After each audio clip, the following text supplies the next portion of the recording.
हमारे साथ राजेश वसीम जी मौजूद है, वरिष्ठ पत्रकार, इनसे बातचीत करेंगे। क्या कहेंगे जिस तरीके से मनीष कश्यप पे एफआईआर हुई, आप सही मानते हैं इसको? देखिए, एक डरा हुआ व्यक्ति और कर ही क्या सकता है। आज मनीष कश्यप ने जो सच्चाई तमिलनाडु में जाके दिखाई है कि किस तरह पर वहाँ पर बिहार के मजदूरों के ऊपर अत्याचार हो रहा है, क्या एक पत्रकार का सच्चाई दिखाना अपराध है, जुर्म है?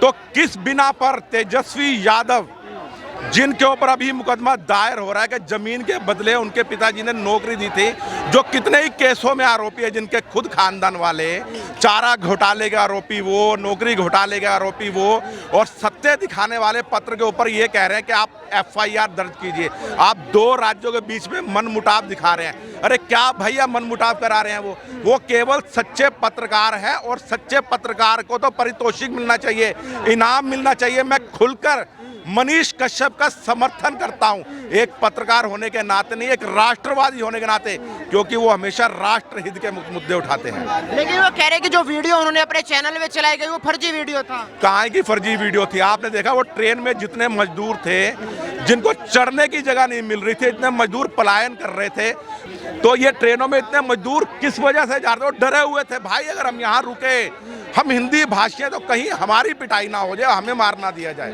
तो क्या लग रहा है जिस तरीके से ईडी सीबीआई की रेड पड़ी है लालू यादव पर, तो क्या उस मुद्दे को दबाने के लिए मनीष कश्यप पर एफआईआर की गई है कि भाई मुद्दा भटक जाएगा, ध्यान उधर चला जाएगा? देखिए, वो एक अलग मुद्दा है, उस मुद्दे को मनीष कश्यप से जोड़कर मत देखिए। कोई मनीष कश्यप कोई योगी नहीं है, कोई नीतीश कुमार नहीं है, एक आम पत्रकार है, कोई बहुत बड़ा पत्रकार नहीं है किसी नेशनल टीवी का। इस मुद्दे को कन्वर्ट करने के लिए नहीं करा, ये आपसी रंजिश है, क्योंकि वो समर्थन नहीं करता ये महाठगबंधन का।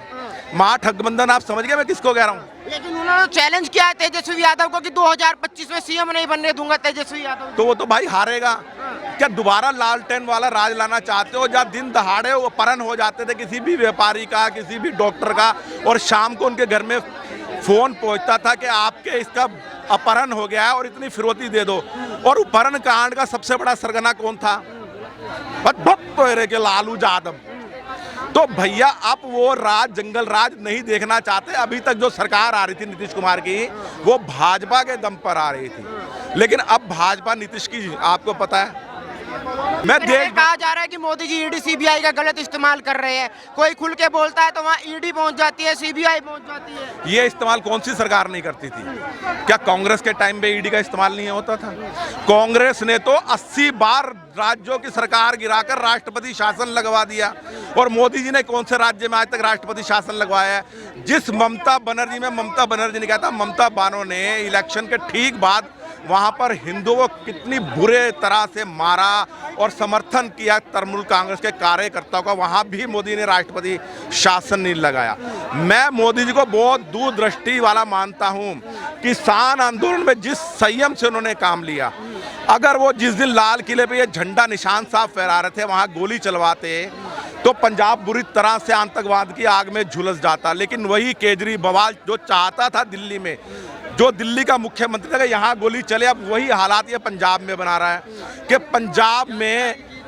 पंजाब को ये आतंकवाद की आग में झोंकना चाहता है, और खुद क्रिप्टो क्रिश्चियन है, ये मैं बता दूं। क्योंकि जितने भी आप ये दवा खाने देख लो, जिसको ये मोहल्ला क्लिनिक कहता है, वहाँ दो व्यक्तियों की फोटो लगी हुई है, एक केजरीवाल की और दूसरी मदर टेरेसा की, जिसने लाखों हिंदुओं को इलाज के नाम पर धर्म परिवर्तन करवा दिया और क्रिश्चियन बनवा दिया, इलाज के नाम पर, झाड़ फूक के नाम पर। और आज भी जो क्रिश्चियन मिशनरी काम कर रही हैं, वो सब इसी मदर टेरेसा के चेले हैं, और सबको फंडिंग होती है हर मंदिर के द्वारा। तो मोदी जी को बोला जाता है, कोई मोदी को तानाशाह बोलता है, कोई हिटलर बोलता है, लेकिन जिस तरीके से एक उप मुख्यमंत्री होकर तेजस्वी यादव एक पत्रकार पे एफआईआर कराते हैं, आपको नहीं लगता है तानाशाही है?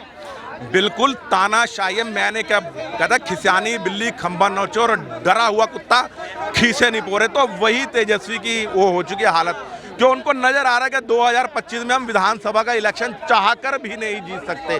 वहाँ का भूमियार बीजेपी के साथ है, वहाँ का किसान बीजेपी के साथ है, वहाँ का ब्राह्मण समाज वहाँ के साथ है, और जिनको ये दलित कहते हैं वो भी बीजेपी के साथ है, क्योंकि उन्होंने सबका साथ दिया और सबका विकास करा। मनीष कश्यप से इतना डर क्यों? डर क्यों भाई?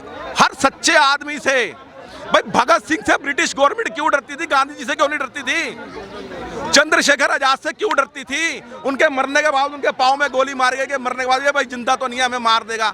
सुभाष चंद्र बोस से क्यों नहीं डरती थी? और गांधी जी लिमोजीन में बैठ के आते थे, अंग्रेजों के साथ फोटो खिंचवाते थे।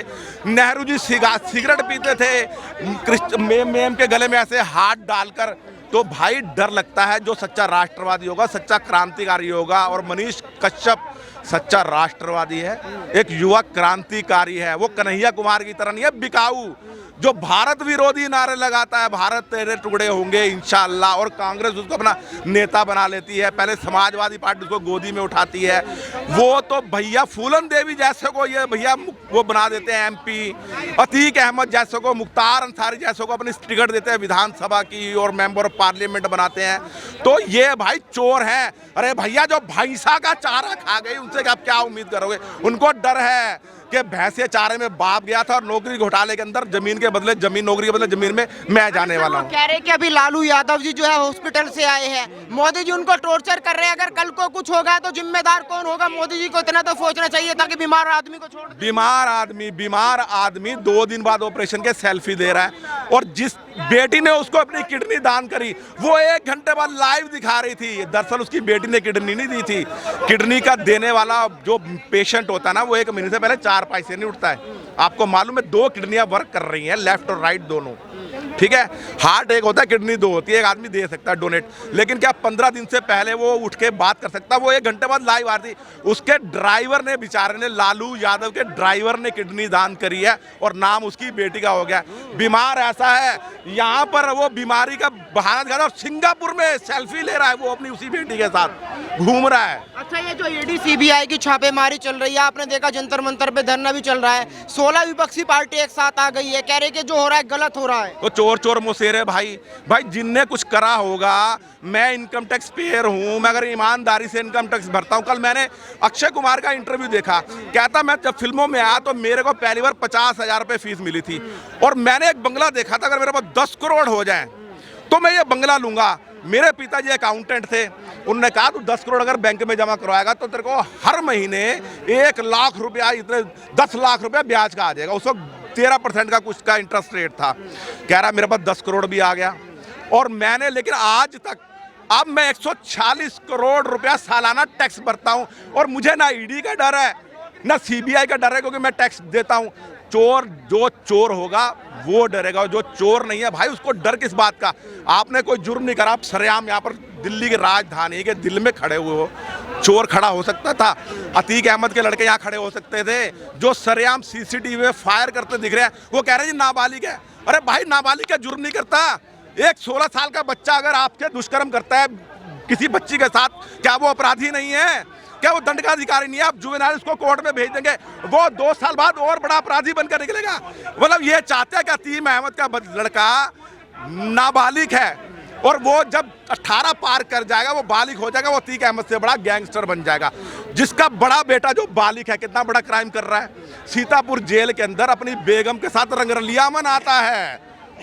जेलर सस्पेंड, जेल सुपरिटेंडेंट पर सस्पेंड, सीसीटीवी बंद कर दिए जाते थे। ये है देश का भ्रष्टाचार। और चोर किसका साथ देगा? चोर का। भाई मैं साहूकार हूं तो चोर का साथ नहीं दूंगा, मैं कहूंगा बंद कर साले को भाई।